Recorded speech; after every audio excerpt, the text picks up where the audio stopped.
Avis vascular centre మన దేశంలోనే the best varicose vein hospital. నమస్తే రమ్మగారు. నమస్తే జయ. మనం కథా సరిసాగరంలో స్టోరీలు చెప్పుకుంటూ ఉన్నాం కదా రమ్మగారు. వీడు మరి యాత్రాపురికి వెళ్ళాడా? వెళ్ళాడు. అయితే ఏమైంది, ఈ దాసరాజుతో కలిసి పెద్ద పడవ ఎక్కారు వీళ్ళు. ఎక్కితే ఆ పడవలో వెళ్తున్నాడు. ఏవో రకరకాల కబుర్లు కాకరకాయలు చెప్పుకుంటారు కదా. ఇతను ఈ ఊర్లో తిరిగేటప్పుడు వీళ్ళ మేనమామ కొడుకు ఒకడు కనపడ్డాడు ఇక్కడ దాసరాజు శక్తివేగుడికి. అంటే బయలుదేరే లోపల శక్తిదేవుడు తిరిగాడు ఊరంతా. తిరిగితే ఇతనికి ఒక బ్రాహ్మణ కుటుంబం ఒకళ్ళతో పరిచయం అయింది. నువ్వెవరు ఏమిటి అని అన్నీ కనుక్కున్నాక తెలిస్తే వీళ్ళ మేనమామ కొడుకే. అతను ఎన్ని రోజుల్లో వీడిని దగ్గర కూడా పెట్టుకున్నాడు. తర్వాత పడవ బయలుదేరింది, పడవతో బయలుదేరాడు. ఈ బయలుదేరిన తర్వాత ఏమైంది, ఆ సముద్రంలో వెళ్తూ ఉంటే సడన్గా సముద్రంలో ఎట్లా కనపడిందంటే రెక్కలు సాసుకున్నది ఏదో పైకి వస్తున్నట్టు కనిపించింది. ఇతను చూశాడు. చూసి పరిగెత్తుకుంటూ వెళ్ళాడు దాసరాజు దగ్గరికి. ఏదో కనపడుతోంది, అదేమిటి అని అడిగేసరికల్లా అప్పుడు అందరూ చూసుకున్నారు. వటవృక్ష దేవుడు ఆయన. అదొక మర్రి చెట్టు సముద్రంలో నుంచి పైకి వచ్చినట్టుగా ఉంటుంది. దాని పక్క నుంచి ఒక అగాధం ఉంది. తప్పుకుని వెళ్ళచ్చు, వెళ్ళగలిగితే దొరికిపోవచ్చు. ఈ చెప్పాడు ఈ వటవృక్ష దేవుడు. ఆయుష్ ఉన్నవాడే ఇక్కడ బతుకుతాడు, లేనివాడు చేయగలిగేది ఏం లేదు అనగానే దుఃఖం వచ్చింది. నేను ఒకసారి అందులో పడ్డా, ఏదో చేప కడుపులో చేరాను, ఎటకొచ్చాను, ఇప్పుడు మళ్ళీ ఏదోలా అయిపోతుంది. అయితే ఈయన ఏమన్నాడంటే, నన్ను క్షమించు, ఈ దారిలో ఈ ప్రమాదం ఉంది, నువ్వు ఆశావహుడివి, నీకు వీలైతే ఒక మర్రి చెట్టు కొమ్మాన్ని పట్టుకుని నీ ప్రాణాలు కాపాడుకో ఓకే అని చెప్పాడు. ఈ పడవలో చాలామంది జనమేం లేరు, ఎందుకంటే వీళ్ళు దీనికోసమే బయలుదేరారు. పడవ మాత్రం అగాధంలో పడిపోయింది. ఈ దాసరాజు ఉన్నాడుగా సత్యవ్రతుడు, ఆయన అందులో పడిపోయాడు. కానీ ఈ మన కుర్రాడు శక్తిదేవుడు మాత్రం ఇతను సరిగ్గా అది మలుపు తిరిగి వెళ్తూ ఉండగానే చేతికి అందిన ఒక మర్రి ఊడ పట్టుకుని ఆ మర్రి చెట్టు మీదకి చేరిపోయాడు. విపరీతంగా దుఃఖం వచ్చింది. ఎంత ఏడ్చాడో ఆ చెట్టు మీద కూర్చుని. ఇదేం కర్మ, ఎక్కడ నా ఊరు, ఏమిటి నేను ఇక్కడికి వచ్చాను, నా వల్ల ఈయన పోయాడే, నేను అడగకపోతే ఆయన వెళ్ళేవాడే కాదు, ఆయన ఎవరో తాపస్ చెప్పాడు అనగానే ఆ మాట పట్టుకుని బయలుదేరాడు. నేనేం చేయను రా దేవుడా, ఇప్పుడు ఇంటికి వెళ్ళే మార్గం ఏది, నాతో వచ్చిన పడవ పడిపోయింది, నేను ఎవరితోటి వెళ్తాను, ఏడ్చుకుంటూ కూర్చున్నాడు. ఆ చెట్టు మీద కూర్చుంటే తనకి ఉండుండి పిచ్చి గాలి వస్తున్నట్టు తెలిసింది. ఏమిటా అని చూస్తే పెద్ద పెద్ద రెక్కలున్న పక్షులు వాలుతున్నాయి ఆ చెట్టు మీద, గూళ్ళున్నాయి, ఇంతంత గుడ్లు. ఇతను కింద భాగంలో దాక్కున్నాడు. అయితే ఆ పక్షులు మానవ భాషలో మాట్లాడుతున్నాయి. గండభేరుండాలంటారు, గండభేరుండ పక్షి. మనకు ఆ గండభేరుండం ఏమిటో తెలియదు, భేరుండమే బాకి వస్తుంది. ఆ గండభేరుండాలు కేవలం ఈ కథల్లోనే కనపడతాయి. అతి పెద్ద పక్షులు, రాక్షస పక్షులు. అయితే ఏమైంది, వాళ్ళు అవి మాట్లాడుకుంటున్నాయి. ఏమిటంటే, ఎక్కడి నుంచి వచ్చావు, నువ్వు ఎక్కడికి వెళ్తున్నావు, నువ్వేం చేస్తున్నావు అంటే ఒక పెద్ద పక్షి చెప్తోంది, నేను కనకపురికే వెళ్తాను రేపు ఉదయం, అక్కడైతే పుష్కలంగా ఆహారం దొరుకుతుంది, కనకపురి చేరాక తర్వాత సంగతి తర్వాత చూస్తాను అనగానే ధైర్యం వచ్చింది. అమ్మా ఇది కనకపురికి వెళ్తుంది. ఇప్పటిదాకా ఆ పురి తెలుసు అని చెప్పిన వాడిని ఒక్కడిని చూడలేదు. అవును, 800 ఏళ్ల తపస్సున్న వయసున్న తపస్వికి తెలీదు, 1400 వాళ్ళకి తెలీదు. గండభేరుండానికి తెలిసే ఇది బాగానే ఉందని ఏం చేశాడు ఇతను, ఇప్పుడు తన నడువుకి బట్టలు ఉన్నాయిగా, ఏవో ఒక సుమారుగా మంచి వస్త్రాలే ఉన్నాయి, నడువుకున్న దట్టి తీసి అలాగా ఆ పక్షి నిద్రపోతుంటే అది పడుకుంది, ఇట్లా ముక్కుని ఇట్లా రెక్కల్లో దాచుకుని పడుకుంది. దాని రెక్కల సందుకు చేరిపోయాడు. ఈ దట్టితోటి దాని కాలి పై భాగానికి తనని వేసుకుని కట్టేసుకున్నాడు. ఆ రెక్కలు పుచ్చుకొని కూర్చుని ఉన్నాడు. ఓ చీమ వాలినట్టుగా కూడా లేదు ఆ పక్షికి, అది అంత ఉంది. అది ఆ మర్రి చెట్టు కొమ్మ మీద నిలబడి ఉంటే ఆ పక్షి చెట్టు కనబట్టల్లా అంత ఉంది. సరే, తెల్లవారింది, సూర్యోదయం అవటం ఏంటి, పక్షి జయ్యమని లేచింది. ఆ కాలుని కట్టిన తాడును గట్టిగా పట్టుకుని కూర్చుని ఉన్నాడు ఇతను. ఎగిరి ఎగిరి ఎగిరి ఎగిరి ఇది ఎక్కడికో వెళ్ళి ఆ పక్షి ఒక బ్రహ్మాండమైన కొండ మీద వాలింది. ఆ కొండ మీద ఏ పక్కన చూసినా బంగారపు రంగు చెట్లు, అన్నిటి నిండా కాయలు, ఆకుపచ్చటివి ఉన్నాయి, బంగారపు రంగువి ఉన్నాయి. ఏమిటో అదొక తోటలాగా ఉంది. సరే ఏం చేశాడు, మెల్లిగా దాన్ని కాలికి కట్టిన తాడు కూడా తీసేసుకున్నాడు. అది వెళ్ళి వెళ్ళి వెళ్ళి ఆ కొండ మీద బోళ్ళంత పెద్ద పెద్ద చెట్ల సమూహం ఉంటే ఒక చెట్టు మీద వాలింది. ఇతను దాని రెక్కల సందు నుంచి అలాగా జారి ఆ చెట్టు మీద కూర్చున్నాడు. కాసేపటికి పక్షి వెళ్తూ ఆ చెట్టు ఈ చెట్టు ఎగురుకుంటూ వెళ్ళిపోయింది. ఇతను ఏదైనా కనకపురం చూద్దాం, తర్వాత సంగతి తర్వాత, రేపు ఇంటికి ఎలా వెళ్తాం అవంతా ఆలోచించలే. ఇంకా ఆలోచన లేదు, కనకపురం చూడడం అంతే జీవితాశయం, పోతే పోతాం. దిగి కిందకు వచ్చాడు. అనేక రకాల చెట్లు పువ్వులు ఘుమఘుమలాడిపోతూ, సీతాకోక చిలుకలు చిలుకలు, అక్కడక్కడ కూర్చోటానికి చిన్న చిన్న గట్లు, ఏదో ఒక పక్కన సెలైర్ లాంటి ఒక కొలం లాంటిది, వాట్ల మధ్యలో తిరగటం మొదలుపెట్టాడు. ఆ పండు ఈ పండు కోసుకుని తిన్నాడు. ఇంతలో ఒక ఇద్దరు స్త్రీలు నీళ్లు ముంచుకోవడానికి వచ్చారు అక్కడికి. ఓహో, ఇద్దరు ఆడవాళ్ళు వచ్చారు. ఆశ్చర్యపోయారు. మహానుభావ, నువ్వెవరివి? మానవుడిలాగే ఉన్నావే, ఇక్కడికి ఎలా వచ్చావు అన్నారు. ఇతను ఇదేం ప్రాంతం అంటే ఇది కనకపురి అని చెప్పారు. అమ్మయ్య అనుకున్నాడు. అమ్మ, కరెక్ట్ చోట దిగాం. నేను ఈ కనకపురిని చూడ్డానికి భూలోకం నుంచి వచ్చానన్నాడు. అనగానే వాళ్ళు ఏమన్నారు, దా మాతో పాటురా, మా రాణిగారిని చూపిస్తాం అని చెప్పి దేవిని దర్శిద్దు గాని అని వెంబడి పెట్టుకు తీసుకుపోయారు. దేవో ఎవరో చూసేయాలి ముందు, అంతే, చూడడం తప్ప రెండో పాయింట్ లేదు. ఇంకా వాళ్ళ వెనకాల పడి వెళ్ళాడు. వెళ్తే లోపలికి వెళ్తే పెద్ద భవనం, అంతా బంగారుమయం, పెద్ద పెద్ద సింహాసనాలు, కుర్చీలు, బల్లలు, ఒక రాజప్రాసాదంలోకి వెళ్తున్న భావం కలిగించేది. అంతకుముందు ఇతను రాజుగారింటికి వెళ్ళాడు, కనకరేఖ దగ్గరికి. అంతకంటే అమోఘంగా ఉంది. ఎన్నో అంతస్తులు, బోలెడన్ని గదులు, ఎంతమందో పరిచారికలు. అసలు ఎంత అందంగా ఉందో ఆ వాతావరణం, ఎంత బాగుందో. లోపలికి తీసుకెళ్తే లోపల ఒక సౌందర్యవతి అయిన స్త్రీ ఉంది. ఆవిడ ఆశ్చర్యపోయింది ఇతన్ని చూసి. ఎవరు నువ్వు, ఇక్కడికి ఎలా వచ్చావు, ఏమిటి అని అడిగింది. ముందు ఆయన కూర్చోబెట్టి అతన్ని కాళ్ళకి నీళ్లు తెప్పించింది, మంచినీళ్ళు ఇచ్చింది, తినడానికి ఏమిటో పెట్టింది, పళ్ళు గిళ్ళు తీసుకొచ్చారు. బాగా అంటే అతిథిని ఎంత సేవించచ్చో అంత సేవించారు. సేవించాక అడిగింది, ఎవరు నువ్వు, ఏమిటి కథ అంటే, ఇలా నేను కనకరేఖ అనే ఒక రాజుగారి అమ్మాయిని, ఆ అమ్మాయిని వివాహం చేసుకోవాలంటే కనకపురిని చూసిన వాడినే వివాహం చేసుకుంటానని. ఆ కనకపురి ఎక్కడుందో వెతుక్కుంటూ బయలుదేరాను, ఇక్కడికి చేరాను. మీరెవరు, ఈ కనకపురి రహస్యం విశేషం ఏమిటి అని అడిగాడు. ఆ అమ్మాయి ఏం చెప్పిందంటే, నా పేరు చంద్రప్రభ, మా తండ్రి విద్యాధరపతి, విద్యాధరులకి రాజు, మేము 4 అమ్మాయిలం.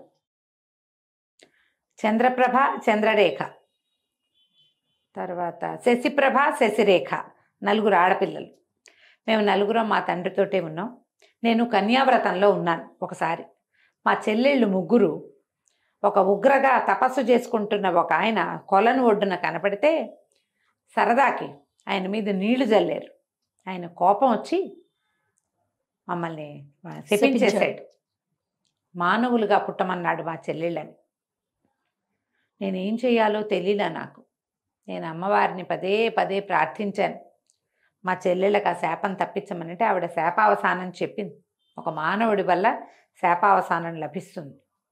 మానవుడిగా జన్మించిన వాడు ఎవడో రావాలి, నాకు కూడా మనుష్యుడే భర్త కాగలడని అమ్మవారు ఆజ్ఞ ఇచ్చింది. అందుకని మా నాన్న ఎందరో విద్యాధరులని పెళ్లి కొడుకుల్ని చూపించినా నేను వివాహం చేసుకోలే. మా చెల్లెళ్ళు 3 భూమి మీద పుట్టడానికి వెళ్ళిపోయారు. నేను ఇక్కడే ఉండిపోయాను. నాకు ఆ దేవి ఆజ్ఞ చొప్పున ఒక మానవుడు ఎవడో వచ్చి నాకు కనపడతాడని, కనిపించినప్పుడు అతన్ని నేను వివాహం చేసుకుంటానని నమ్మకంతో ఇలా దిగులుగా ఉన్నా, చెల్లెళ్ళు లేరు, ఒంటరిదాన్ని అయిపోయినా నేను ఇక్కడే ఉండిపోయాను. మా తండ్రి కొద్ది రోజుల్లో రేపు చతుర్దశి నాడు విష్ణుదేవుడిని కలవడానికి వెళ్తాడు. అప్పుడు నేను వస్తాడు, అప్పుడు నేను కూడా వెళ్తాను. వెళ్ళి ఇట్లా ఒక మానవుడు వచ్చాడని, అతను నేను వివాహం చేసుకుంటానని ఆయన దగ్గర చెప్పి ఆయన ఆజ్ఞ తీసుకుని ఆయన అనుజ్ఞ పొంది నేను వివాహం చేసుకుంటాను, నువ్వు నా భర్తవి, నా కోసమే నువ్వు ఇక్కడికి వచ్చావు అని చెప్పింది. బాగానే ఉంది. కనకప్రభని కనకరేఖని పక్క పెట్టాడు. ఈ కనపడుతున్న చంద్రప్రభే కావాలి. ఆవిడ ఏం చేసింది, విద్యాధరులకు కావాల్సిన బోళ్ళని పళ్ళేమిటి, ఆహారాలేమిటి, ఎన్ని రకాలో ఇతనికి ఎన్నో రకాలైన ఉపచారాలు చేసి అతన్ని పరమ సంతోషంగా ఉంచింది. హాయిగా పడుకున్నాడు, తిన్నాడు, నడిచాడు, ఆమెతో పేకాడాడు. రోజులు గడిచినాయి. చతుర్దశి దగ్గర పడింది. 10 రోజులు గడిచింది. 10 రోజులు ఈ విద్యాధర కన్యకతోటి ఇక్కడే ఉన్నాడు అతను హాయిగా. ఉయ్యాళ్ళు అవి ఊక్కుంటూ, చక్క చెట్లు గిట్లు ఎక్కుంటూ, పళ్ళు కోసుకుని తింటూ, సంతోషంగా ఈ అమ్మాయి సాంగత్యాన్ని అనుభవిస్తూ హాయిగా ఉన్నాడు. చతుర్దశి దగ్గర పడింది. ముందు రోజే చెప్పింది, నేను రేపు ఉదయమే వెళ్తాను, మా తండ్రిని కలుస్తాను, మరి ఆయన అనుజ్ఞ తీసుకుని మనం వివాహం జరుపుకునేందుకు విష్ణుదేవుడి దగ్గర కూడా అనుజ్ఞ తీసుకోవాలి. మానవుడిని విద్యాధరులు పెళ్లి చేసుకోవాలంటే ఆజ్ఞ కావాలి కదా. కాబట్టి నువ్వు ఇక్కడే ఉండు, నేను ఉండను. నువ్వు పై అంతస్తులో కింద అంతస్తులో తిరగచ్చు, తోటలో హాయిగా విహారం చేయి, నీ ఇష్టం. నడిమంతస్తులోకి వెళ్ళొద్దు, మిగిలిన అన్ని ద్వారాలు తెరిచే ఉంటాయి, ఆ అంతస్తులోకి మాత్రం వెళ్ళబోక అని చెప్పింది. సరే, ఆమెది ఒక రోజు గడువు. ఆమె రేదు మర్నాడు పొద్దునే వెళ్తుంది, తర్వాత రోజు వస్తుంది. తెల్లవారేసరికల్లా రోజు కబుర్లు చెప్పుకోవడానికి ఓ పిల్లుండి పైకి కిందకి తిరుగుతూ తింటూ కబుర్లు చెప్పుకుంటూ నడిస్తే బాగానే ఉంది. ఒకళ్ళే ఉంటే కబుర్లేవి కాకరకాయలు ఏమీ లేవు. ఈ అబ్బాయి పైకి తిరిగాడు, కిందకి తిరిగాడు, శక్తిదేవుడు అన్ని పక్కలా చూశాడు. చూసిన తర్వాత మధ్యాహ్నం అయింది. ఏమిటో ఆ నడిమంతస్తు చూద్దామనిపించింది. మనిషి బుద్ధి కదా, మనిషి బుద్ధి. మధ్యలో అది చూడాలి, ఎలాగా, ఎట్లా మధ్యది చూడాలి.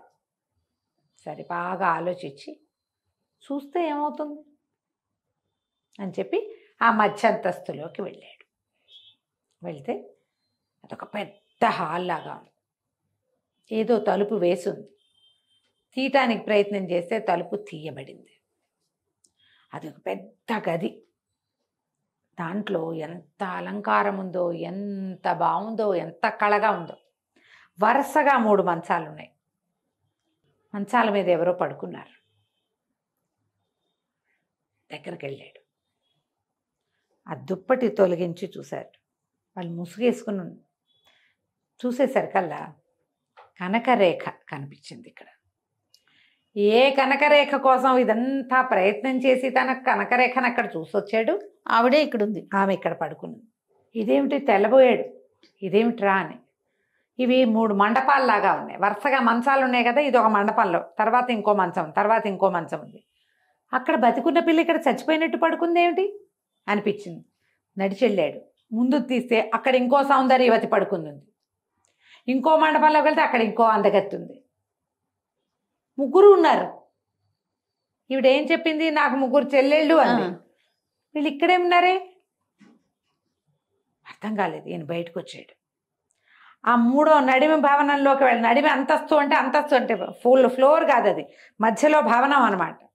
దిగొచ్చేసాడు. దిగొస్తే ఒక రత్నాల బావి, దాని దగ్గర ఒక చక్కటి గుర్రం నిలబడి ఉంది. ఎంత బాగుందో గుర్రం. దాని మీద మంచి జీను అది వేయబడి ఉంది. ఈ రత్నాల బావి అంటే బావి ఉండి చుట్టూతా ఏమన్నా ఇది ఉంటుందిగా, అంచు అంతా రత్నాలు పొదిగుండే తగతగలాడుతోంది. ఈ ముందు గుర్రం ఎక్కుదాం అనుకున్నాడు. వెళ్ళి ఆ గుర్రం ఎక్కేసరికల్లా ఆ గుర్రం ఏం చేసింది, అది ఒక్క విసురున ఇతన్ని ఆ బావిలోకి తోసేసింది. ఢామన్ బావిలో పడ్డాడు. బావిలో పడి మునిగిపోయి అతను ఇట్లా ఇట్లా కళ్ళు అవి చేసుకుని పైకి తేలేసరికల్లా వర్ధమానపురంలో తేలాడు. వాళ్ళ సొంత ఊరు వర్ధమానపురంలో ఒక కొలను చెరువులు ఉన్నాయిగా. అదే ఆశ్చర్యపోయి, ఇదేమిటి ఇదంతా ఇటా ఉంది, వర్ధమానపురం వచ్చానే అని ఆశ్చర్యపోయాడు. లేచి బయటకు వచ్చాడు. బయటకు వస్తే సరే ఊళ్ళోకి వచ్చాడు. జనం అంతా మనకు తెలిసిన వాళ్ళే, మన ఊరే అంతా మందే. అక్కడక్కడ ప్రకటనలు కనపడుతున్నాయి. బ్రాహ్మణుడు కానీ క్షత్రియుడు కానీ ఎవరైతే కనకపురం చూసొస్తారో వాళ్ళకి రాజు తన కన్యని ఇవ్వగలడు అని. వెళ్ళాడు. మళ్ళీ వెళ్ళి నేను కనకపురం చూసొచ్చా అని చెప్పాడు. చెప్పగానే రాజుగారు కూతురికి కబురు చేశాడు. ఇతను అబద్ధం చెప్తాడు, కిందటిసారి అబద్ధం చెప్పాడంటే చూద్దాం, మళ్ళీ ఇన్నేళ్ళకి వచ్చాడుగా, 3 రోజులు అయిపోయింది, సంవత్సరం పైన 2 ఏళ్ళు గడిచిపోయింది. లోపలికి ప్రవేశపెట్టారు. ప్రవేశపెట్టాక లోపలికి వెళ్ళాడు. అమ్మాయి కనకరేఖ కనపడింది. నువ్వు చూసావా కనకపురి? తను అన్నాడు, చూశాను. ఈ నిలబడి ఉన్న ఈ అమ్మాయి యొక్క మృతదేహాన్ని చూశాను కనకపురిలో నేను. అక్కడ ఇప్పుడు చక్కగా కనిపిస్తోంది కదా, ఈ స్త్రీని నేను అక్కడ మృతురాలిగా మంచం మీద పడుకుని ముసుగు కప్పుకొని ఉన్న స్వరూపంలో చూశాను. నాకు కుతూహలంగా ఉంది, ఏమిటి ఇది తెలుసుకోవాలని. అందుకే వచ్చాను నేను, వివాహం ఆడడానికి కాదు అనగానే అమ్మాయి ఆశ్చర్యపోయింది. నువ్వు చూసావా? చూశాను. నీతో పాటు ఇంకొక 2 కన్యకల్ని కూడా చూశాను నేను. వాళ్ళు కూడా ముసుగు కప్పుకొని అక్కడ పడుకుని ఉన్నారు, కానీ శవప్రాయంగా ఉన్నారు అనగానే తండ్రిని పిలిచింది. తండ్రి, నేను విద్యాధర కన్యకని, మేము 4 అక్క చెల్లెళ్ళం. మాలో 3 ఒక ముని శాపానికి గురయ్యి భూలోకంలో పుట్టవలసి వచ్చింది. శాపవశాత్తు మీ ఇంట్లో పుట్టాను నేను. ఎవడైతే నన్ను చూసి నా మృతదేహాన్ని చూస్తాడో అతడే నా భర్త అని నాకు నా శాపావసానం అదే. ఇతడు వెళ్ళి నన్ను చూసొచ్చాడు. ఇక నేను మీతో ఉండలేను, పోయిస్తానని ప్రాణాలు వదిలేసింది. శరీరం పడింది, వెళ్ళిపోయింది జీవాత్మ. ఇక రాజభవన్లో బోర్మని ఏడుపులు మధ్య చచ్చిపోయింది రాజకుమార్తె. ఇంకేముంది, అందరు ఏడవటం మొదలుపెట్టారు. వికమోహం వేసుకున్నాడు. అయ్యో, ఈ అమ్మాయి ఏదో అందకైతే ఈ రాజకుమార్తెని పెళ్లి చేసుకుందామని అక్కడికి వెళ్ళాను. అక్కడికి వెళ్ళి ఆ అమ్మాయిని వదిలిపెట్టుకుని ఇక్కడికి వచ్చేసాను. పోనీ ఇదైనా దొరుకుతుంటే ఇది పోయిందే. ఇది దొరకపోతే పోయింది, అదేదో దొరికింది అనుకున్నా. 2 ప్రియురాళ్ళు 2ని పోగొట్టుకున్నాను. అమ్మాయి ఎంతో అందంగా ఉంది, ప్రేమగా ఉంది, పోయింది. ఇది పెళ్లి చేసుకోవడానికి రెడీ. ఇప్పుడు నేను అక్కడికి వెళ్ళి వచ్చాను కాబట్టి ఇది పెళ్లి కూతురు, ఇది పోయింది. నేనేం చేయను? శక్తిదేవుడు బయటకు వచ్చేసాడు. రాజా తను ఏమనలా. తనకి ఏమనిపించింది, ఎలాగైనా మళ్ళీ కనకపురికి వెళ్ళిపోవాలని, మళ్ళీ వెళ్ళాలి. మరి ఇప్పుడు అక్కడ అమ్మాయినైనా తెలిసిందిగా దారి, అక్కడికి వెళ్ళాలి. ఆ వెళ్ళడానికి ఏదో ఒక మార్గం ఆలోచిద్దామని మళ్ళీ బయలుదేరాడు. బయలుదేరిన వాడు కనకపురిని చేరాడా లేదా, ఈ పోగొట్టుకున్న 2 అమ్మాయిల్ని శక్తిదేవుడు సాధించాడా లేదా, మనం వచ్చే భాగంలో తెలుసుకుందాం. తప్పకుండా రమ్మగారు. నమస్తే. నమస్తే.